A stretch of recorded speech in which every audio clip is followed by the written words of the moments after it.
자비로우신 하나님, 온 세상에 새로운 날을 열어주시니 감사합니다. 아직은 새벽 미명의 시간에 거하고 있으나 이내 어둠을 찢고 등장할 새날의 태양빛을 기다립니다. 밀려드는 여명의 기운은 지난밤 어둠의 장막에 거하던 우리 영혼을 향하여 빛으로 나아오라 라고 명령합니다. 영혼에 헝클어졌던 매무새를 주섬주섬 추스르고 정신에 흐트러졌던 자세를 꼿꼿이 바로잡습니다. 얼굴에는 단정한 표정을 띠고 손과 발에는 가지런한 몸짓을 실은 채로 주님의 전에 나아와 앉았습니다. 그러하오니 이 새벽에도 우리에게 다가와 주십시오. 우리 영혼이 놀라지 않도록 부드럽게 말씀하시고 넌지시 가르쳐 주십시오. 그러나 주님, 무엇보다 오시어 우리의 기림과 사랑의 대상이 되어 주십시오. 하나님, 이 아침에 하나님의 도우심을 구하며 기도합니다.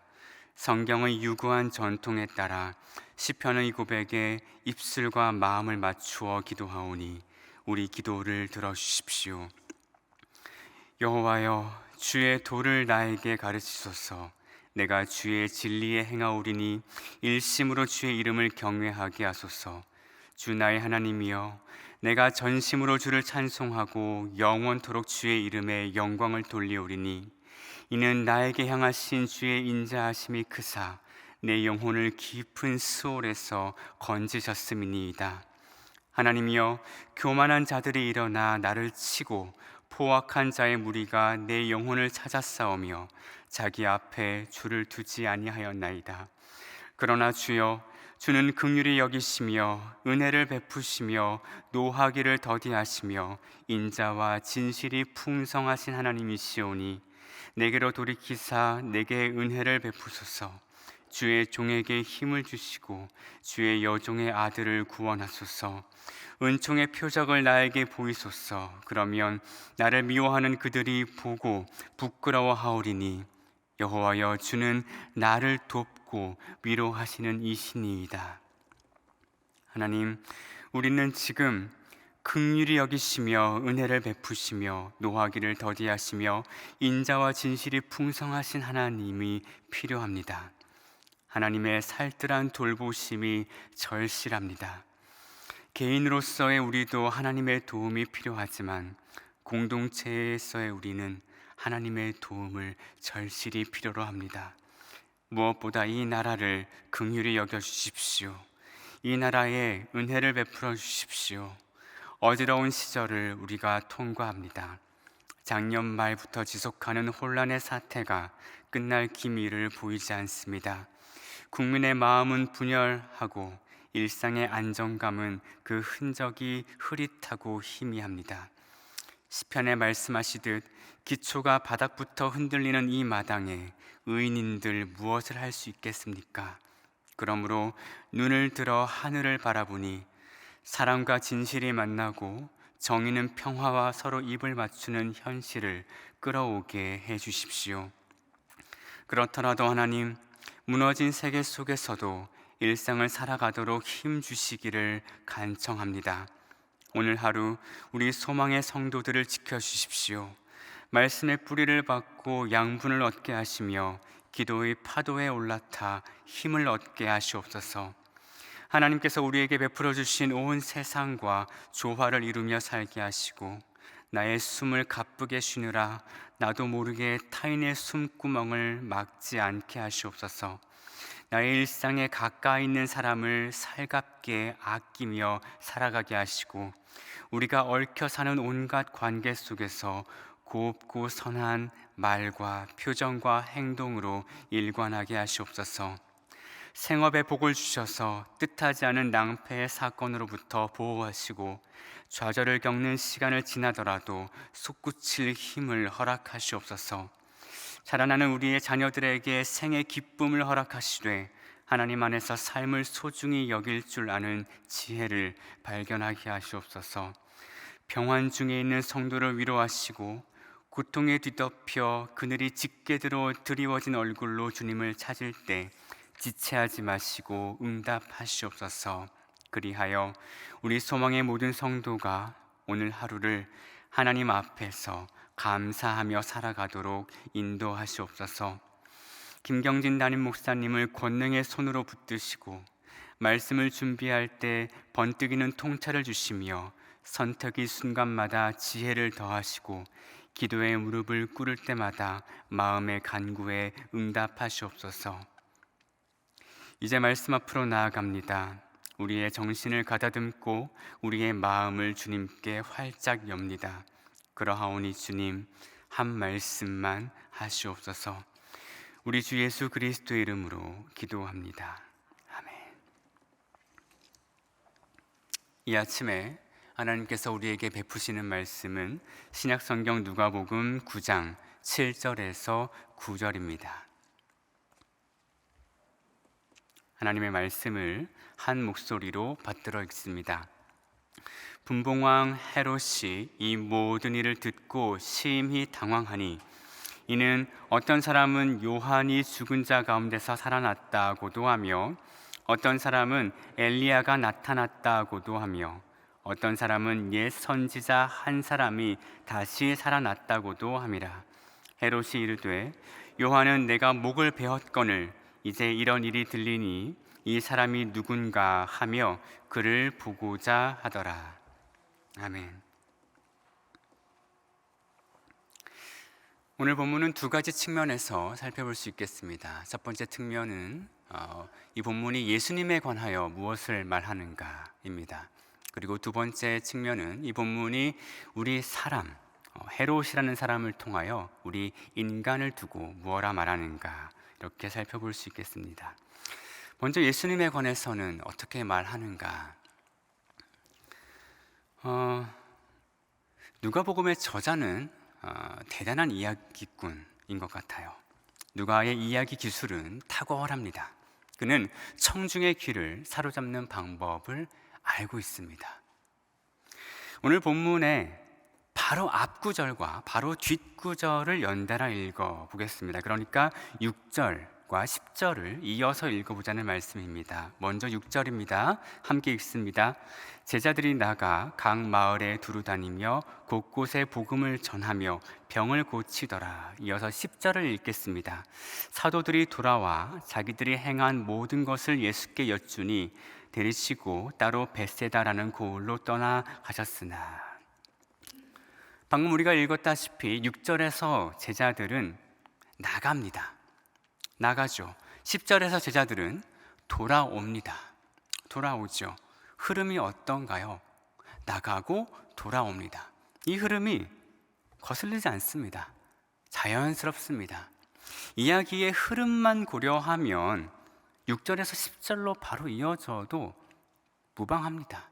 그 말은 7절에서 9절은 굳이 없어도 되지 않나 하는 생각이 듭니다. 없어도 예수님 제자들의 이야기는 그대로 흘러가는 것을 볼 수 있습니다. 그러면 오늘 본문인 7에서 9절의 역할은 무엇일까요? 앞뒤 맥락을 고려해서 한번 살펴보겠습니다. 앞단락에서 예수님의 제자 무리가 세상을 향해 뛰쳐나갑니다. 뒷단락에서는 예수님의 제자 무리가 예수님께로 돌아온다고 우리가 읽었습니다. 그러면 6절과 10절 사이에서 제자의 무리는 어디에 있습니까? 세상에 있죠. 세상에 있습니다. 가난하고 병들고 귀신 들린 사람들이 있는 세상 한복판에 있습니다. 거기서 복음을 선포하고 병자를 고쳤어요. 예수님의 제자 무리가 세상에서 복음을 전하고 병자를 고치고 다니고 지나갈 때마다 그 장소들은 소란스럽습니다. 거기에서는 어떤 소요들이 일어납니다. 좋은 의미에서 시끌시끌하죠.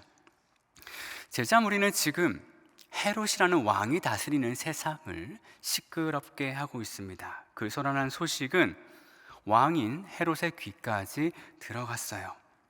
이 소식을 들은 헤롯은 당황해하고 궁금해합니다. 그러니까 이 단락은 드라마로 치면 잠시 그 카메라가 주연에게서 벗어나 조연의 장면을 비추는 것이다, 이렇게 말씀드릴 수 있겠죠. 그럼 이 단락은 예수 운동에 대해서 얘기하진 않지만 그러나 예수 운동에 대한 기대감을 증폭시킵니다. 이렇게 독자에게 이렇게 말하는 거죠. 도대체 예수 운동이 무엇이기에 심지어 왕이 궁금해하는가? 심지어 그 소식이 왕궁에까지 들어가는가? 이것이 바로 누가의 이야기 기술입니다. 제자들의 업적을, 제자들이 한 일을, 그 성과를 제자들의 입을 통해서 들려주지 않아요. 제자들을 직접 만난 사람의 증언을 통하지도 않습니다. 제자들과 가장 멀리 있는 사람, 어떻게 보면 예수 운동과 가장 적대적인 관계에 있는 헤롯의 입을 통해서 들려줍니다. 헤롯이 듣고 놀랐다, 헤롯이 궁금해했다, 헤롯이 당황해했다, 이렇게 말하죠. 그래서 이 단락의 이야기 방식은 간접적인 방식으로 예수 운동에 대한 기대감을 증폭시킵니다. 이 사람들이 나갔는데 돌아올 때는 큰 성과가 있었겠구나, 이런 기대감을 증폭시킵니다. 예수라는 인물과 그의 추종자들이 하는 일, 그리고 그들이 일으키는 소요는 왕의 귀에까지 전달되었고 왕을 당황시킬 정도이다. 예수 운동이란 이런 것이죠. 소요를 일으킵니다. 세상을 소란하게 해요. 예수 운동에는 힘이 있기 때문입니다. 예수 운동에는 능력이 있기 때문입니다. 세상에 옳은 일, 선한 일을 불러일으키는 능력이 있습니다. 6절을 다시 보시면 곳곳에 복음을 전하며 병을 고치더라. 복음을 전하고 병을 고치는 일, 세상에 옳은 일과 선한 일을 불러일으킵니다. 이것이 예수 운동입니다. 히브리서의 말씀처럼 예수님께서 어제나 오늘이나 영원토록 동일하시다면 예수님은 지금도 움직이고 계십니다. 예수님은 지금도 운동하십니다. 예수님의 운동. 여러분 안에는 예수님의 운동이 있습니까? 여러분은 지금도 예수님의 운동을 느끼고 계십니까? 예수님께서는 여러분 안에서 지금도 옳은 일을, 선한 일을 일으키고 계십니까? 여러분은 예수 운동의 역동성을 경험하며 살고 계십니까?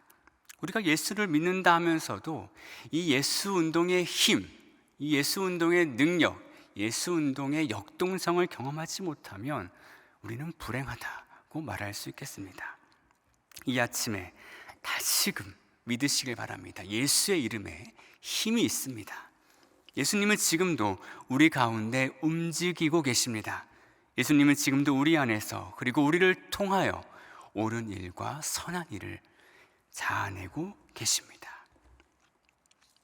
자, 이제 헤롯에 관하여 말해 보겠습니다. 헤롯을 통하여 우리 인간에 관하여 말해 보겠습니다.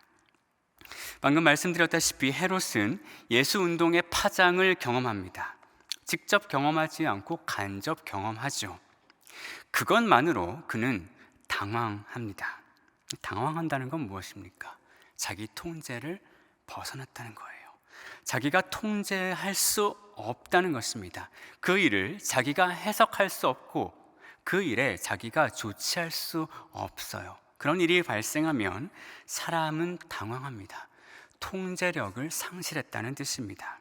근데 헤롯이 누구입니까? 왕이에요. 최고 권력자입니다. 나라를 다스리죠. 통제권을 가지고 있습니다. 통제하는 일은 이 사람의 업무예요. 나라를 다스리고 통제하는 사람에게 가장 어울리는 상태가 뭘까요? 고요와 침묵이죠. 좋게 말하면 그렇고 좀 나쁘게 말하면 내가 다스릴 때 세상에 시끄러운 일이 일어나면 안 돼요. 사건 사고가 벌어지면 안 됩니다. 또 세상이 소란하면 어떤 일이 일어나냐? 왕으로서의 나의 말이 먹히지 않습니다. 내 말이 먹히지 않아요. 내 말이 먹히지 않는다는 건 권력을 상실하는 일과 같습니다. 권력을 상실하면 쫓겨나죠. 왕으로서 망합니다. 고대 세계라면 죽는 거예요. 그러므로 권력자가 원하는 것은 침묵의 세상입니다. 나 빼고 모두가 다 입을 다물었으면 좋겠어. 이것이 독재자의 망상이죠. 그러나 안타깝게도 이런 조용한 세상은 헤롯에게 허락되지 않았습니다. 예수 운동으로 인하여 나라가 소란합니다. 이 소란한 소식이 왕의 귀까지 들어갔어요. 사실 지금 헤롯은 왕으로서 해야 할 일을 하고 있는 겁니다. 사태를 파악하려 하죠. 자기가 저작거리에 직접 나갈 순 없으니 여기저기 사람을 보내어서 정보를 수집합니다. 한 명이 아니라 여러 사람의 말을 듣는 중입니다. 그래서 지금 헤롯은 통치자가 마땅히 할 일을 하고 있다, 이렇게 볼 수 있죠. 그러나 결론부터 말해 볼까요? 그의 시도는 성공했습니까? 실패했죠. 예수 운동의 정체가 무엇인지 파악하려는 그의 시도는 실패로 돌아갔습니다. 헤롯은 들었는데 그의 듣기는 다 틀렸어요. 헤롯은 그 들리는 모든 말에서 그 예수 운동의 진실, 그 사태의 진실에 접근하지 못합니다. 왜 그럴까요? 옛 세계에 갇혀 있기 때문입니다. 옛 세계에 갇혀 있어요. 나의 지식과 나의 경험, 나의 세계관 안에서 듣고 있기 때문입니다. 무슨 말인가요? 자, 사람들은 예수라는 인물이 일으킨 그 파장을 나름의 방식대로 이해하려 했습니다. 오늘 본문에 있는 것처럼 세례 요한이 살아났다. 세례 요한이 살아났다. 또 그 옛날 엘리야가 살아났다. 또 누군지 모르겠으나 그 옛날에 위대한 예언자 중에 누가 환생했다. 이렇게 얘기합니다. 이 말들이 다 다르게 들리지만 공통점이 있죠. 과거의 인물입니다. 옛 시대의 인물이에요.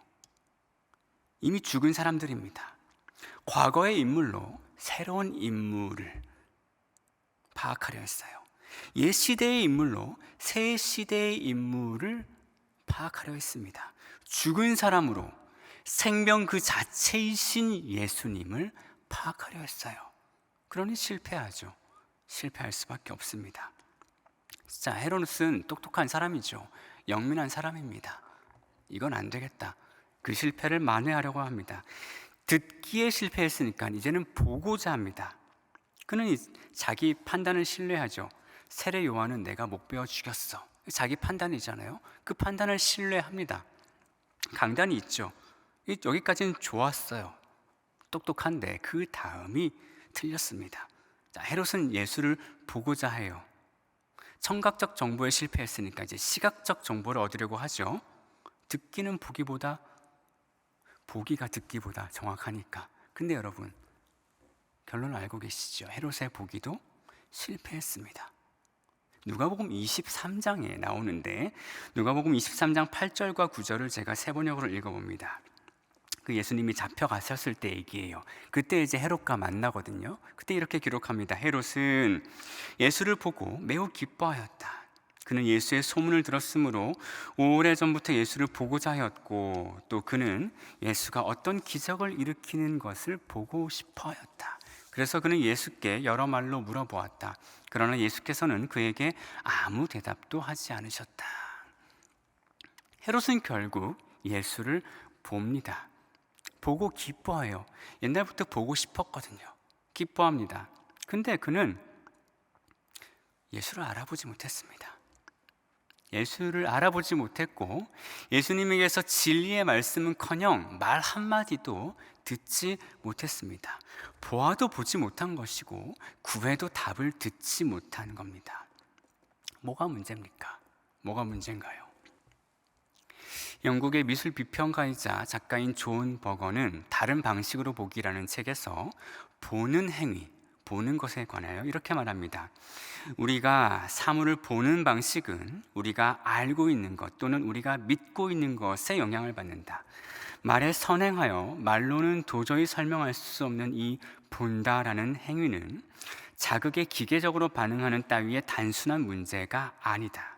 우리는 단지 우리의 관심을 끄는 것만 본다. 이렇게 보는 것은 일종의 선택 행위다. 우리는 보죠. 눈으로 봅니다.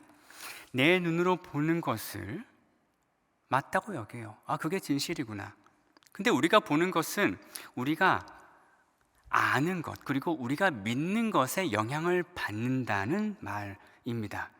우리는 내가 보는 것을 보지 않고 아는 것을 봅니다. 내가 보는 것을 보는 게 아니라 믿는 것을 봅니다. 그런 의미에서 보는 행위는 내 눈에 들어오는 그 시각적 정보에, 그 자극에 기계적으로 반응하는 게 아니에요. 뭐가 내 눈앞에 보이니까 그걸 보는 게 아니고, 내 눈이 내가 알고 있는 것, 이미 믿고 있는 것을 본다는 말입니다. 그런 의미에서 해석 행위이고 선택 행위입니다. 우리는 우리가 보는 것을 선택하고 우리가 해석하는 것만을 봐요. 여전히 정치권의 상황이 혼란스럽습니다. 어제는 헌정사 최초로 현직 대통령이 체포되는 모습을 우리가 지켜봤습니다. 나라가 여전히 소란합니다. 벌어지는 사안은 하나일 텐데, 하나의 세계에서 벌어지고 있는데, 근데 그 사안을 바라보는 시각은 다릅니다. 우리 국민들이 분열해 있어요. 각자의 정치적 판단과 입장에 따라서 같은 사건을 다르게 보고 있습니다. 이쪽에서는 이렇게 보고 저쪽에서는 저렇게 봅니다. 이런 상황을 보면서 우리는 확신할 수 있죠. 사람은 자기 마음속에 있는 걸 봐요. 자기 머릿속에 있는 걸 봅니다. 자기가 믿고 있는 걸 봅니다. 그것이 인간의 서글픈 한계입니다. 지금 헤롯도 마찬가지죠. 예수에 관해서 들었습니다. 심지어 예수를 눈앞에서 보고 있습니다. 그런데 보지 못합니다. 듣지 못해요. 예수님을 눈앞에 놓고도 예수님에게서 단 한마디 말도 듣지 못하고 있습니다. 왜요? 헤롯은 예수를 이해하지 못했으니까요. 예수를 믿으려 하지 않았으니까요. 헤롯의 마음에 예수가 없었으니까요. 예수가 마음이 없으면 예수 앞에 서더라도 예수님을 보지 못합니다. 우리는 어떻습니까? 우리는 지금 예수님을 봅니까? 우리는 날마다 예수님 앞에 나아온다고 하는데 그 앞에서 예수님을 정말 보고 있습니까? 그 앞에서 예수님의 음성을 정말로 듣고 있습니까? 주님 한 말씀만 하십시오 하고 늘 간청하는데 우리는 예수님의 음성을, 그 말씀을 듣고 있습니까? 그 말씀이 우리 안에 쩌렁쩌렁 울리고 있습니까? 우리 안에는 예수님을 알아볼 마음이 있습니까? 그 알아볼 이해가 있습니까? 이 아침에 말씀에 비추어 자문해 봐야 하겠습니다. 설령 내 마음에 아직 예수가 없을 수도 있어요. 누군가 이렇게 고백할 수 있습니다. 제 안에 예수가 있는지 잘 모르겠습니다. 그러나 저는 예수님을 보고 싶습니다. 예수님을 듣고 싶습니다. 이것만으로도 충분합니다. 왜냐하면 이것은 갈망이거든요. 갈망은 내 안에 아직 없다고 여길 때, 그러나 그것을 소망하는 마음입니다. 그것만으로 매우 충분합니다. 14세기의 무명의 영성가가 저술한 무지의 구름이라는 책에 보면 우리가 천국으로 가는 방편 혹은 우리가 천국까지 가는 길은 어떻게 재는가 하고 얘기를 해요. 그 길을 물리적인 자로 잴 수 없어요. 무엇으로 재느냐? 갈망으로 잰다. 갈망으로 잰다고 말을 합니다. 우리가 어떻게 천국으로 가느냐? 걸어서 갑니까? 갈망으로 간다. 이런 얘기를 합니다. 그러니 내 안에 아직 예수가 없다 느껴질 때는 우리가 예수를 향하여 갈망하면 됩니다. 주님, 내가 주님을 갈망합니다. 나의 이해와 나의 믿음과 나의 경험과 나의 모든 것을 넘어서 계신 예수님을 갈망합니다. 예수님을 보고 싶습니다. 예수님의 음성을 듣고 싶습니다. 그렇게 내 안에 예수를 모시고자 오니 주님, 나에게 말씀하십시오. 나에게 나타나 주십시오. 나와 함께하여 주십시오. 오늘 하루 우리 어떻게 살아가시겠습니까? 무엇을 향해서 살아가시겠습니까? 무엇을 얻고자 살아가시겠습니까? 무엇과 더불어 살아가시겠습니까? 답은 분명하죠. 우리가 하나님을 향해서 살아야겠습니다. 예수를 얻고자 살아야겠습니다. 성령님과 더불어 살아야겠습니다. 이것이 우리의 오늘 커다란 갈망이기를 바랍니다. 그래서 이 갈망 속에서 예수님의 음성을 들으시길 바랍니다. 예수님의 현존을 보시길 바랍니다. 그것을 통해서 우리 삶의 가장 진실한 사태를 보고 들으시기를 바랍니다. 오늘 하루를 시작하는 우리 소망의 성도님들을 축복합니다. 예수님을 바라보십시오. 예수님을 갈망하십시오. 진리를 품은 채 진리를 듣고 진리를 갈망한 채 진리를 바라보십시오. 그것이 우리가 살 길입니다. 오늘 하루 예수 그리스도를 갈망하는 우리 모두에게 하나님께서 진실한 귀와 진실한 눈을 주시기를, 그래서 진리를 갈망하는 가운데 사태의 진실과 만나며 인생의 진리를 깨달으며 살아가시기를 간절히 빕니다. 아멘. 함께 기도하겠습니다. 하늘에 계신 우리 아버지, 아버지의 이름을 거룩하게 하시며 아버지의 나라가 오게 하시며 아버지의 뜻이 하늘에서와 같이 땅에서도 이루어지게 하소서. 오늘 우리에게 일용할 양식을 주시고 우리가 우리에게 잘못한 사람을 용서하여 준 것 같이 우리 죄를 용서하여 주시고 우리를 시험에 빠지지 않게 하시고 악에서 구하소서. 나라와 권능과 영광이 영원히 아버지의 것입니다.